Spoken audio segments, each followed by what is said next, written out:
सबसे पहले तो मैं अभी हाल ही में पार्लियामेंट में जो किसान रिलेटेड 2 एग्री बिल हमारे केंद्र सरकार ने पास किया है, उसके लिए मैं देश भर के सारे किसानों को ढेर सारे बधाइयाँ देता हूँ, क्योंकि ये 2 बिल, जैसे मैंने शुरुआत में कहा है, एक बिल्कुल क्रांतिकारी बिल है एग्रीकल्चर के क्षेत्र में। और ये 2 बिल पास होने से जो किसानों के इनकम है उसमें वृद्धि आएगा, किसानों के लाइफ में खुशहाली आएगा।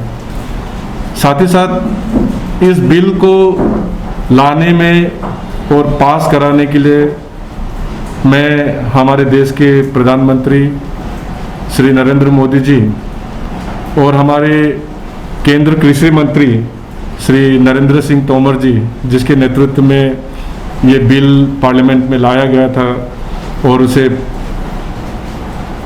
17 सितंबर को लोकसभा में, फिर 20 सितंबर को राज्यसभा में पास करवाया। इसके लिए मैं दोनों को तहे दिल से पूरे देशवासियों की ओर से धन्यवाद ज्ञापन करना चाहता हूँ।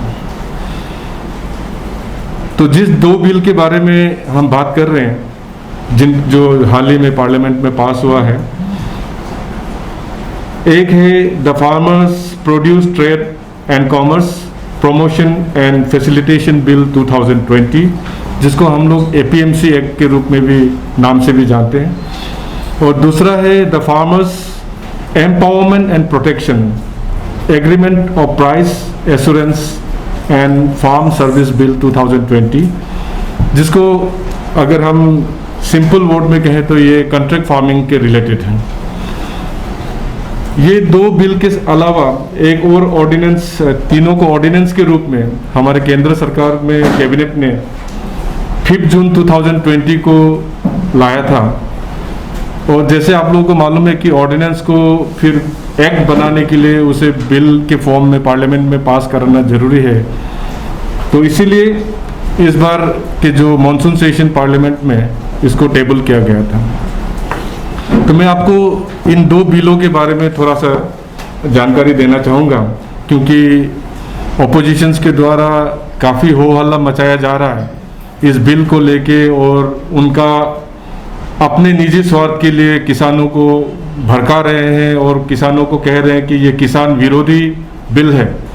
तो इसीलिए कुछ क्लैरिफिकेशन मैं इसके रिलेटेड देना चाहूँगा। जो farmers produce trade and commerce promotion and facilitation bill 2020, जिसको हम एपीएमसी एक्ट के रूप में भी कहते हैं, तो बेसिकली जो हम लोग हमेशा सुनते हैं मंडी, जहाँ किसान खेती में अपना उपजाऊ उगाने के बाद अपना प्रोड्यूस को लेके वो मंडी में जाते हैं, और मंडी में बिचौलिया होता है जिसे हम इंग्लिश में ब्रोकर कहते हैं। ब्रोकर उनसे वो माल खरीदता है और फिर सस्ते में माल खरीदता है किसानों से, और फिर उसे ऊंचे दामों में मार्केट में बेचता है। तो अभी तक का नियम ये चल रहा था कि जो भी किसान जिस स्टेट को बिलोंग करता है वो उसी स्टेट में ही अपना प्रोड्यूस बेच सकता था, और उनको एपीएमसी मार्केट यानी जो मंडी है वहीं पे उसको वो बेचना पड़ता था, चाहे उसे दाम कम मिले लेकिन वहीं पे उसको बेचना पड़ता था। तो अभी जो एक्ट पास किया गया है हमारे केंद्र सरकार द्वारा, उसमें किसानों को आज़ादी दिया गया है। इसमें किसानों को आज़ादी दिया गया है कि आप अपना प्रोड्यूस, जो अपना मेहनत से आप कमा रहे हैं, जो उगा रहे हैं, उसको आपका मर्जी है कि आप मंडी में बेचना चाहते हो या मंडी के बाहर में बेचना चाहते हो। ये किसानों को आज़ादी दिया गया है। तो जहां अच्छा रेट मिलेगा किसान वहीं पे जाके अपना जो उपजाऊ है, प्रोड्यूस है, उसे बेच सकता है। इसमें हमारे जितने ओपोजिशन पार्टी जो इसको इश्यू बना रहे हैं, उनका ये कहना है कि बड़े बड़े प्लेयर्स, रिटेलर्स और बड़े बड़े कंपनीज आएंगे, किसानों को साइडलाइन कर देंगे, किसानों को धीरे धीरे करके जो है औने पौने दाम में उनका प्रोडक्ट को खरीद के ले जाएगा, ऐसा बिल्कुल नहीं है। क्योंकि अगर कोई भी कुछ भी एग्रीमेंट से हट के अगर कुछ भी उनके बीच में फैसला नहीं हो पाता है तो एक प्रावधान रखा गया है कि आपको कोर्ट में जाने का जरूरत नहीं है। बायर और प्रोड्यूसर जो भी इश्यूज है उसको लोकली 30 डेज के अंदर में आपको सेटल करना पड़ेगा लोकली, तो इसमें कोर्ट जाने का प्रावधान नहीं है। ये भी आपका फार्मर्स का प्रोटेक्शन के लिए बनाया गया है। तो ये जितने बिंदु मैंने आप लोगों के समक्ष रखा है दोनों बिल में, ये दोनों बिल जो है पूरा फार्मर्स ओरिएंटेड है। हमारे देश के प्रधानमंत्री श्री नरेंद्र मोदी जी ने जब अपना पहला टर्म में एक सपना देखा है कि farmers income should be doubled by 2020, उसी लाइन में अभी भी काम कर रहे हैं, किसानों के हित में चला रहा है।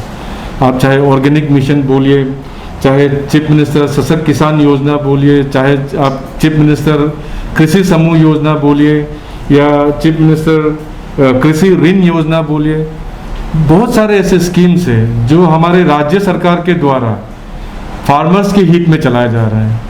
और आप लोगों ने भी प्रेस मीडिया के जरिए से सुना होगा, बार बार केंद्र सरकार के मंत्रीगण, हमारे पार्टी के लोग, इवन प्रधानमंत्री खुद और कृषि मंत्री खुद भी इस बात को बार बार बता चुके हैं देशवासियों को कि जो मिनिमम सपोर्ट प्राइस है जो 22 उत्पादों के ऊपर लागू होता है वो जारी था, जारी है और जब तक भाजपा का सरकार है ये जारी रहेगा। इसमें कहीं भी कुछ भी कंफ्यूजन नहीं होना है कि ये मिनिमम सपोर्ट प्राइस जो एक गारंटी देता था किसान को कि आपको कम से कम इतना रुपया पर क्विंटल मिलेगा, वो खत्म नहीं होने वाला है। तो ये भरोसा मैं दोबारा आप लोगों के जरिए से हमारे देश स्टेट के राज्य के लोग और हमारे देशवासियों को भी देना चाहता हूँ। तो अभी क्या है, किसान अपना जो उपजाऊ है ओपन मार्केट में जहाँ उसको अच्छा दाम मिले वहाँ पे वो इसे बेच सकता है। तो ये जो farmers produce trade commerce promotion and facilitation bill 2020 है, ये किसानों के लिए बहुत ही अच्छा बिल है। इसको किसी भी तरह से कोई भी गलतफहमी लोग इसके बारे में नहीं रखना है कि ये किसान विरोधी बिल है। दूसरा एक बिल है जो उसके साथ में पास किया गया था, जिसको मैंने शुरुआत में कहा था, the farmers empowerment and protection agreement of price assurance and farm services bill 2020, जिसे हम कॉन्ट्रैक्ट फार्मिंग के रूप में भी आप तो शॉर्टकट में बोल सकते हैं। It is related to contract farming. आप लोगों को शायद कॉन्ट्रैक्ट फार्मिंग के बारे में ज़्यादा जानकारी नहीं होगा, लेकिन हमारे राज्य में भी कॉन्ट्रैक्ट फार्मिंग कलक्तंग एरिया में होता है।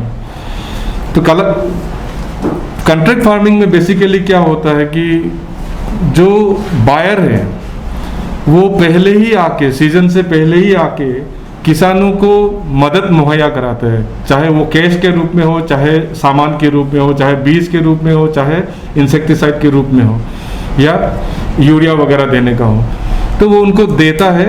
और जब उसका प्रोड्यूस रेडी हो जाता है तो वो उस प्रोड्यूस को औने पौने दाम में खरीद के ले जाता है और किसानों को काफ़ी नुकसान उठाना पड़ता है।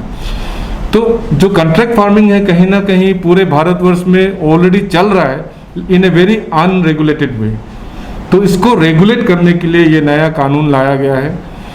इसमें किसानों को पूरा सुरक्षा दिया गया है, किसानों के हित में ये बिल पास किया गया है और किसानों का हित को पूरा 100% इसमें प्रोटेक्शन दिया गया है। अभी क्या है कि कॉन्ट्रैक्ट फार्मिंग एक्ट के तहत जो फार्मर है और जो बायर है वो पहले एग्रीमेंट साइन करेगा। एग्रीमेंट में फार्मर जो है वो रेट फिक्स करेगा कि मेरा जब प्रोड्यूस रेडी होगा तो आपको इतना रुपया में खरीदना पड़ेगा। और बायर अगर रेडी होता है तो बायर एग्रीमेंट करेगा फार्मर के साथ में, और जब प्रोड्यूस रेडी होगा मार्केट में जाने के लिए उस समय मार्केट का चाहे जो भी रेट हो, जो एग्रीड रेट है उसी रेट में ही बायर को खरीदना पड़ेगा। और इसमें सबसे बड़ी बात जो आप लोगों के जरिए से मैं लोगों को बताना चाहता हूं वो ये है कि जिस तरह से ऑपोजिशन ने एक इशू बनाया है इस बिल को लेके कि इसमें किसान जो है अपने ज़मीन से हाथ धो बैठेंगे, ऐसा बिल्कुल नहीं है। क्योंकि एग्रीमेंट में लैंड का कोई भी चैप्टर नहीं होगा, कोई भी लाइन नहीं होगा। लैंड के ऊपर आप एग्रीमेंट नहीं कर सकते। पूरा एग्रीमेंट सिर्फ आपका एग्रीकल्चर प्रोडक्ट के ऊपर में होगा, प्रोड्यूस के ऊपर में होगा। इससे भी बढ़ के जो फार्मर्स को जो मैंने प्रोटेक्शन का बात कहा है, अगर किसी कारण एग्रीमेंट होता है, एग्रीमेंट होने के बाद अगर फार्मर का किसी कारण प्रोड्यूस नहीं निकल पाता है, कारण बहुत सारा हो सकता है, क्लाइमेटिक कंडीशन, क्लाइमेट के कारण हो सकता है, नेचुरल कैलामिटीज के कारण हो सकता है, कुछ भी। ऐसे में भी फार्मर्स को ये आज़ादी दिया गया है कि वो अपने जो बायर है उससे समय मांग के नेक्स्ट सीजन तक समय मांग सकता है।